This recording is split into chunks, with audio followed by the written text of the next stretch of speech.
we got that audio shopping. Hi, everyone. Thanks for tuning in to another episode of Gettin Cheezy with Van and Jeezy. I'm Van. And I'm Jeezy. Let's just get right to it.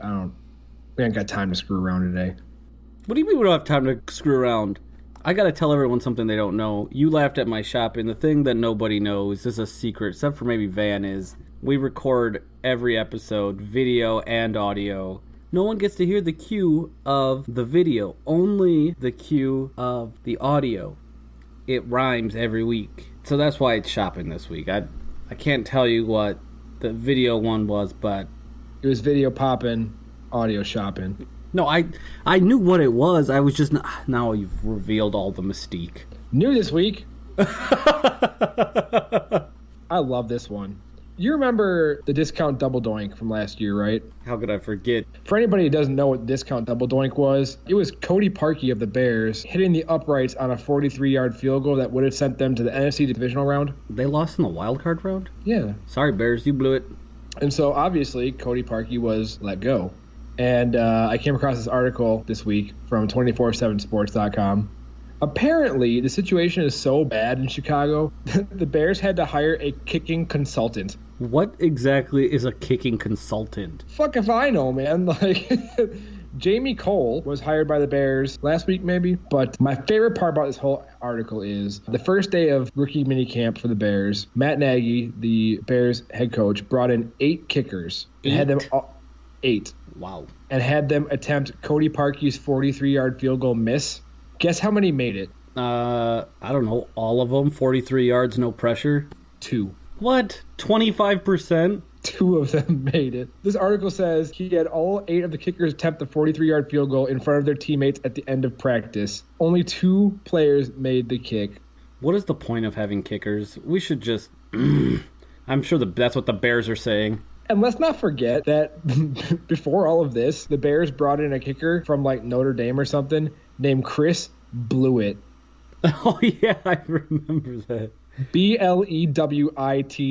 Blewett. Gettin Cheezy with Van and Jeezy did cover Mr. Blewett at one time. I'm just saying, there's no better way to continue the Bears kicking woes. Like, Cody Parkey missed, he had 6 field goals go off the uprights last year. It was an insane amount. And then they bring in 8 more to try out, and they all fuck it right up. So, I love it. I want to see more of it. I want to see how many kickers they can run through before the season starts. Can't they just go into the deep pool of retirees? Sebastian Janikowski just retired. Yeah, I was going to say, what about Janikowski? That's exactly who I was thinking of. Why don't they just pick up somebody who's old, doesn't really want to play anymore, but you just force them? I understand that so you get the best results out of a player. Honestly, pick up Seabass. He's not doing anything. He's old. He's been pretty solid. Never went to a Pro Bowl, though. Really? Really. But super solid kicker. But I'm just excited to see how many kickers they run through. It's going to be great. All I know is we better win the NFC North, us up here in Green Bay. That's typically the goal to start out every season, yeah. And I'm hoping that the hole that their kickers have, the hole that the kickers kick right into the Bears' overall team composition is large and gaping and there for the taking. That was a slant rhyme. I do remember one of our earlier episodes talking about Cody Parkey and all his misses. What they really should have done during the kicking competition is hey, you see that post right there? Just aim 10 yards to the left. And they probably all would have made it.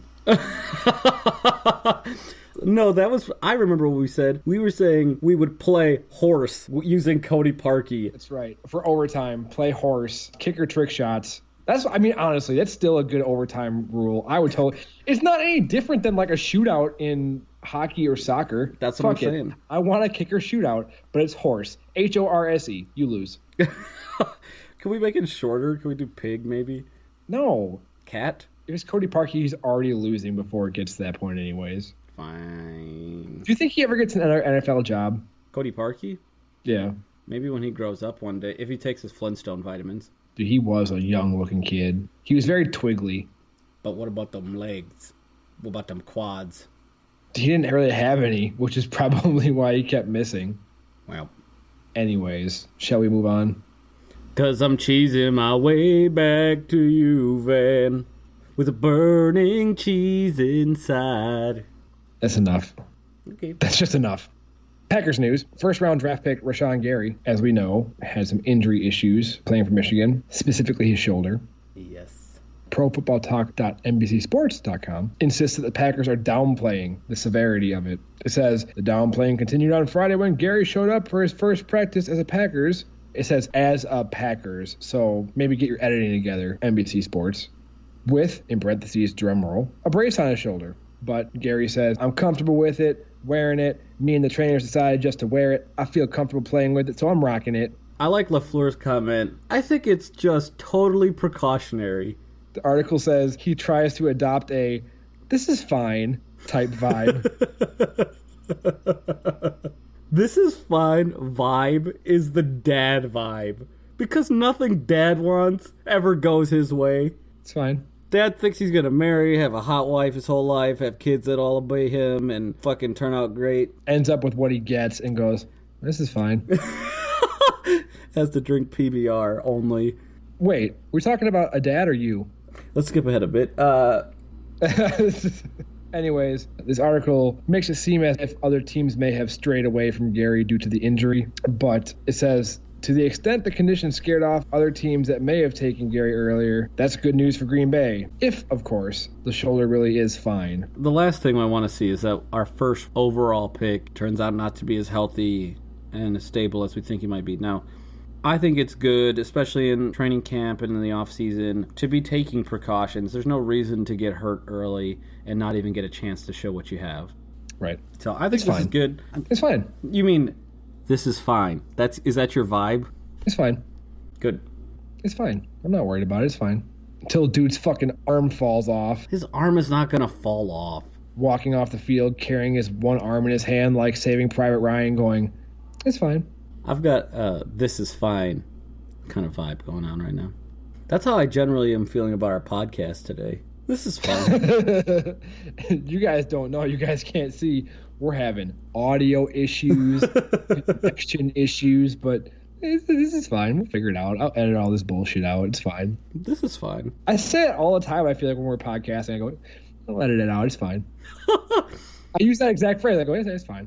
Well, do we want to transition over to the second slice of cheese? Yes, I would like that very much. You know I will never turn down a slice of cheese. That is true. I do know that about you.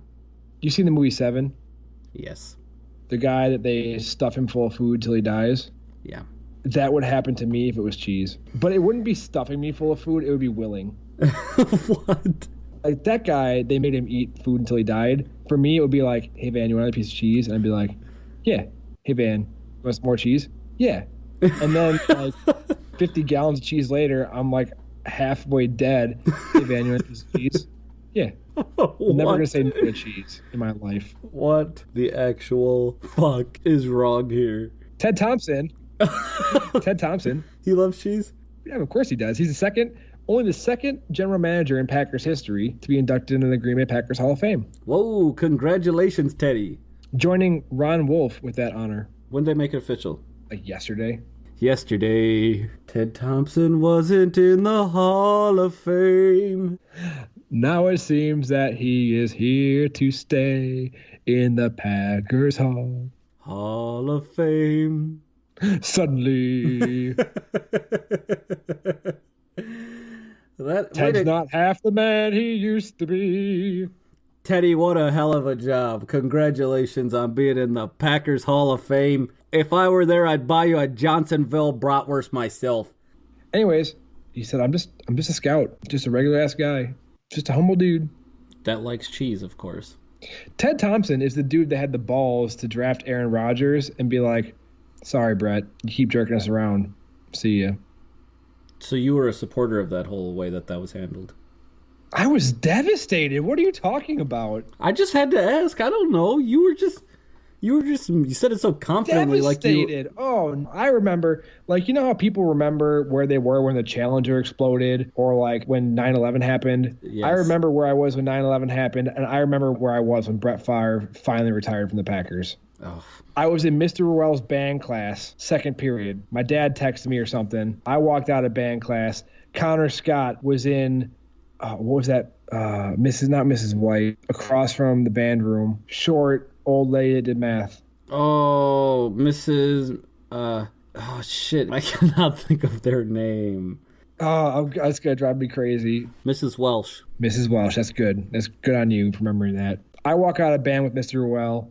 Connor walks out of geometry with Mrs. Welsh, and we just kind of hugged each other. What? You had to bro hug it out? It was a heartfelt moment. I'll never forget that. I cannot believe that in high school, your heartfelt moment was when Brett Favre retired.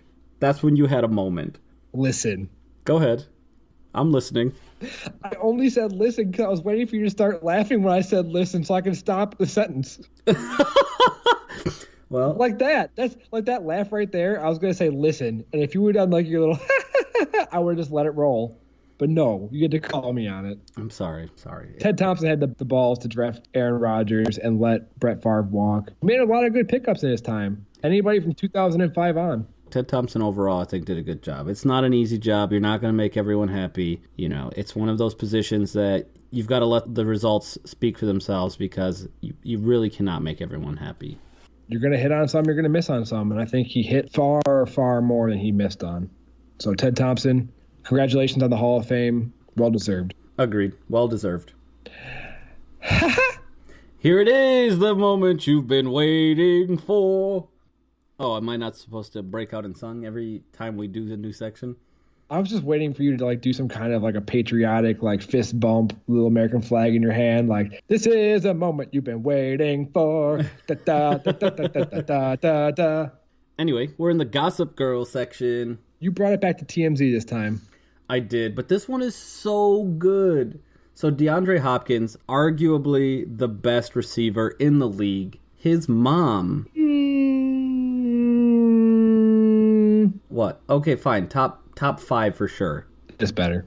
Excellent guy. Can't say enough about how he plays football. But his mom, Sabrina Greenlee, had a pretty incredible story. And apparently, Hollywood is considering making a movie about her story. So she... damn. She was... Do you see the pictures of her? Yeah, I'm just reading the article. I'm just scanning the article right now, and I'm going, oh, damn. She was ambushed by a woman who was the girlfriend of a guy she had been dating for only 3 months. So there's a side chick. So yeah, exactly. Sabrina had no idea the guy was in a relationship with another girl.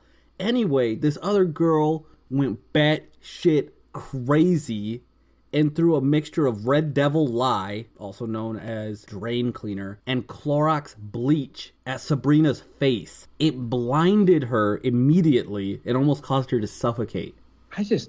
Oh my God.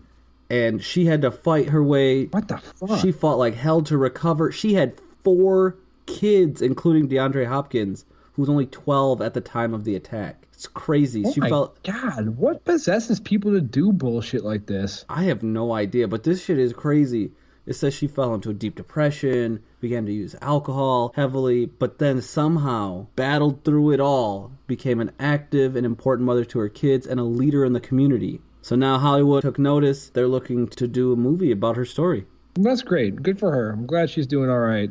Feel good moment. Good for DeAndre Hopkins' mom. Here's a nice little quote to wrap this up. Greenlee, who is, again, DeAndre Hopkins' mom. Greenlee, who also survived multiple abuse relationships before the attack, now helps fellow survivors through her nonprofit, Smooth, Inc., which stands for Speaking Mentally Outwardly Opening Opportunities Toward Healing.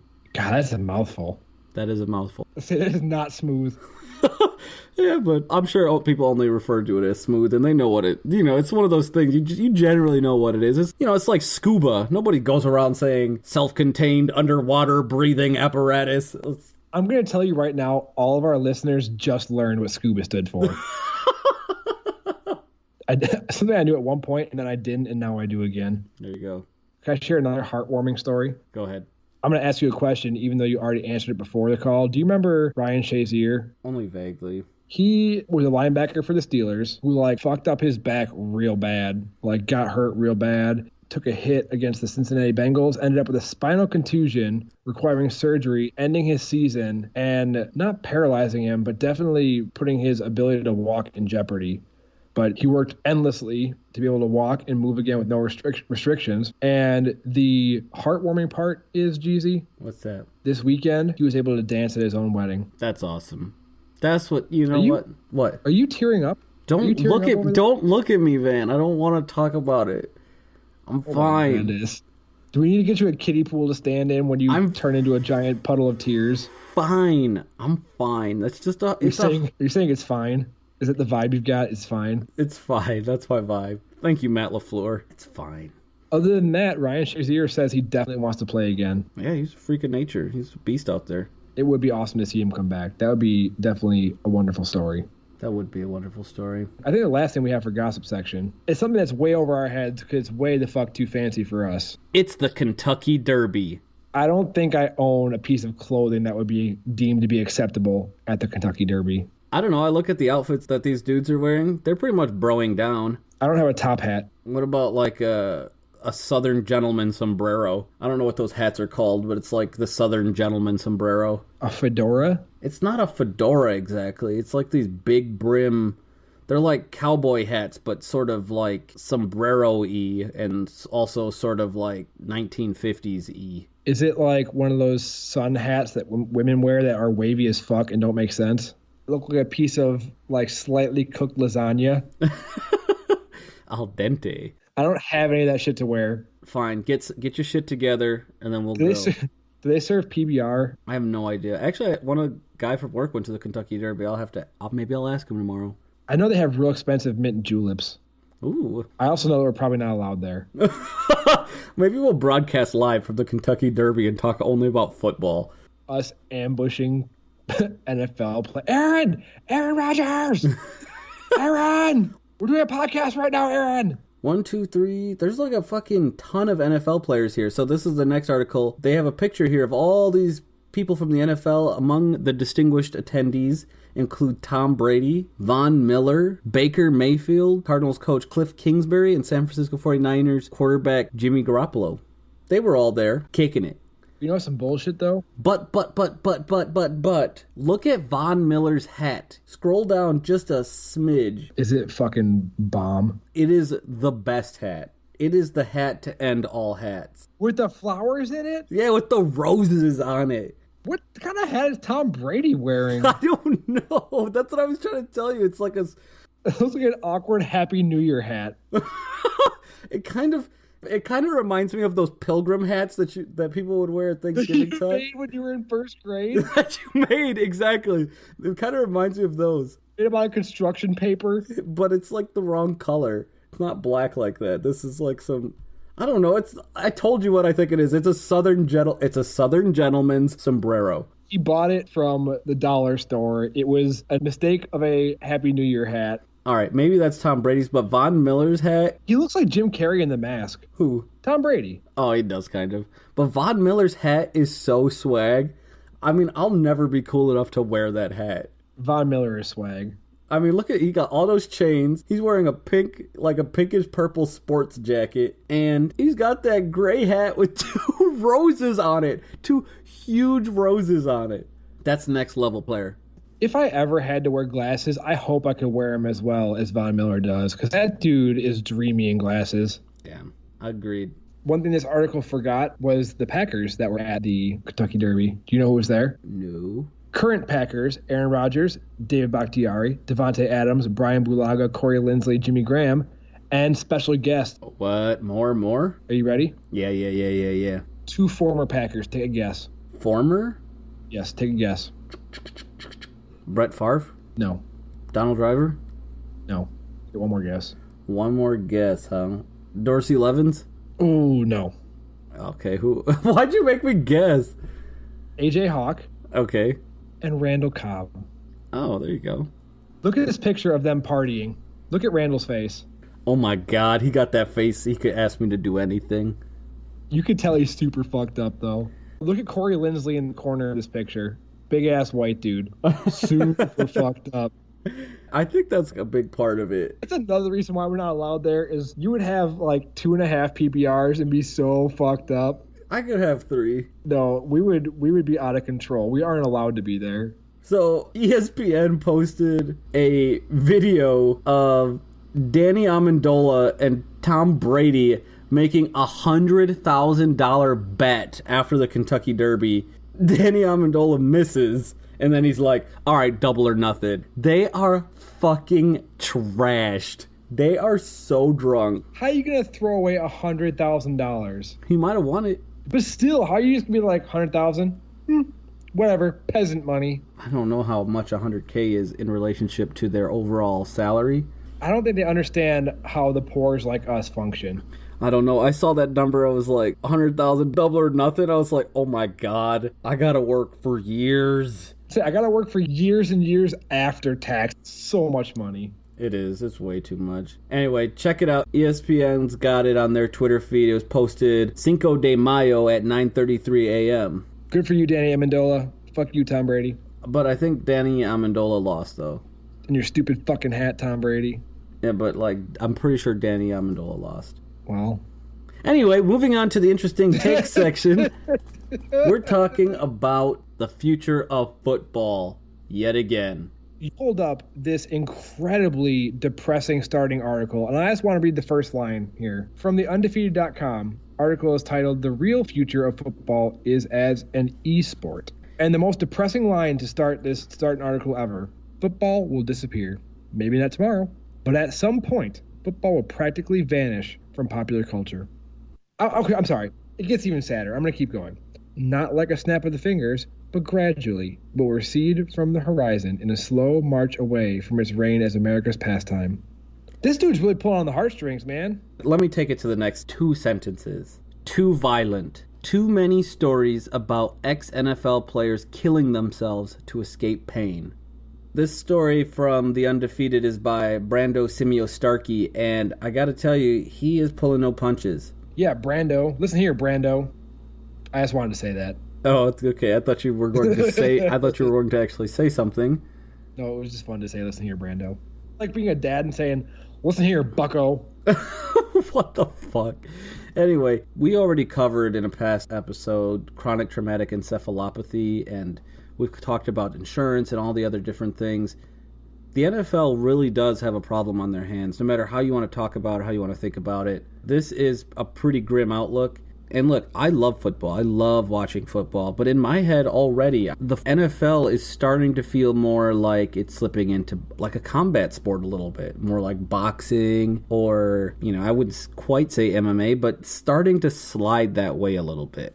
This guy says, once society deems a sporting event to be too dangerous or out of step with the culture, at best it becomes a fringe sport like boxing, or at worst, it could go the way of gladiator bouts. Extinct. Yes. Comparing NFL football to stabbing each other to death with swords. Yeah, but gladiators didn't always fight each other. Sometimes they fought vicious animals. No matter what, every gladiator bout, someone died.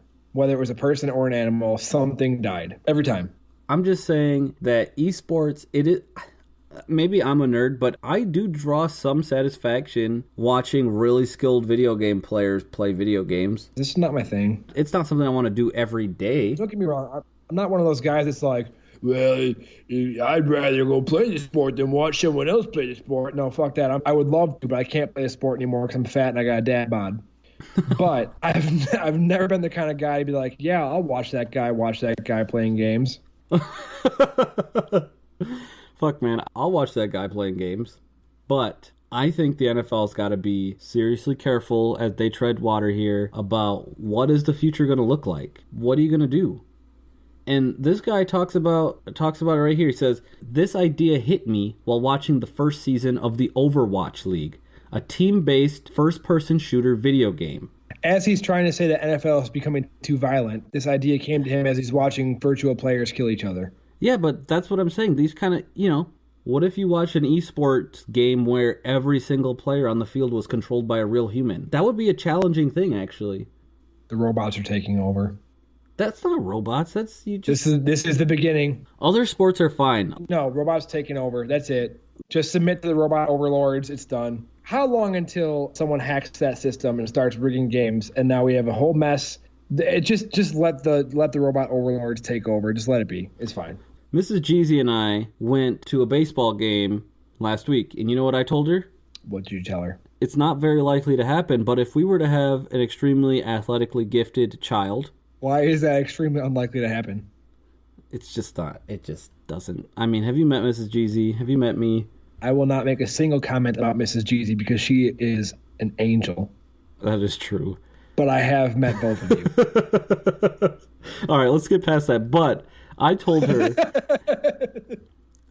if in the unlikely event that we had an extremely athletically gifted child, I think I would push them towards something like baseball. Why wouldn't you just let your kid play what he wanted to play? Look, if he wants to play football, yeah, he could play flag football. That's fine. But You're going to let him play contact football? Maybe. I mean, maybe. But look, I would assume I would care about a child. And when you play professional football, you are making an exchange of an extremely high paycheck for the inherent large risks that you take, just like any of the other combat sports. I mean, you could push him towards tuna fishing instead, where it's way more dangerous and way less lucrative. Why would I push them towards tuna fishing? If your kid wanted to be a tuna fisherman, would you be like, no, that's too dangerous. You can't do that? Probably I would, yes. Why? Come on.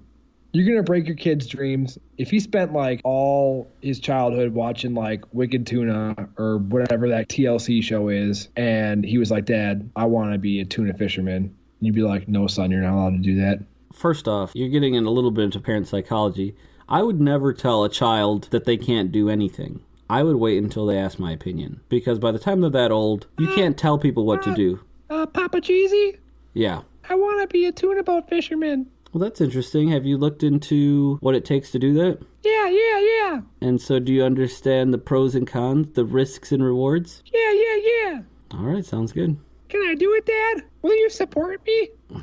Of course. Will you have existential dread on the inside while I'm doing it? Of course, son. You would let your son become a tuna fisherman, but not a contact football player. No, I told you I would let them. I don't know. I don't have any kids. I don't claim to know anything about anything. But I know when you tell somebody they can't do something, they just do it. So if he or she wants to play NFL football or be a tuna fisherman, I would just ask to see if they understand the risks, everything. Look, I've done risky things in my life. Things I shouldn't have done. I've done some of those things with you. I was just telling people about the time that I rode on the hood of your Pacer strapped in with nothing. It was a Chevy Nova. Oh, shit, it was a Nova. Oh, shit, that's right, you had a Nova. Took both of our belts off, wrapped them around the windows. The window frame on the car door, and rode on the hood of the car at 55 fucking miles an hour. In some of the subdivisions off of Newman. I lost my Tiger Woods hat that night. Look, man, I'm just happy I didn't lose my life that night. I don't know about the esports thing, though. Like, okay, Papa Jeezy? Yeah. I want to be an esports tuna fisherman.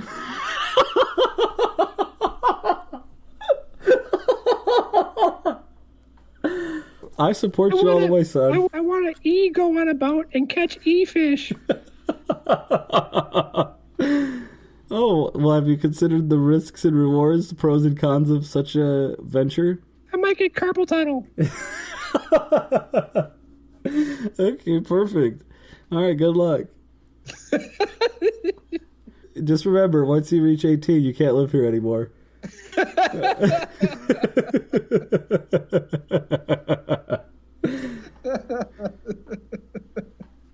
Although, I will say, if esports was to be a thing, there is potential for many more people to be able to play it, not just the athletically gifted ones.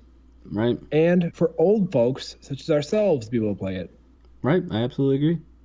It's interesting. It's an interesting take. I'm not saying I agree with any of this even, but I do think what it points out again is some of the same things we've been harping on, which is the NFL's got to get safer without getting less enjoyable. And he talks about this, some of the things that people love most about football are some of the most vicious parts of it. The big hits, the contact plays.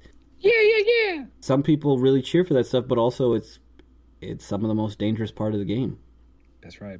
So anyway, I'm gonna start a venture into tuna fishing.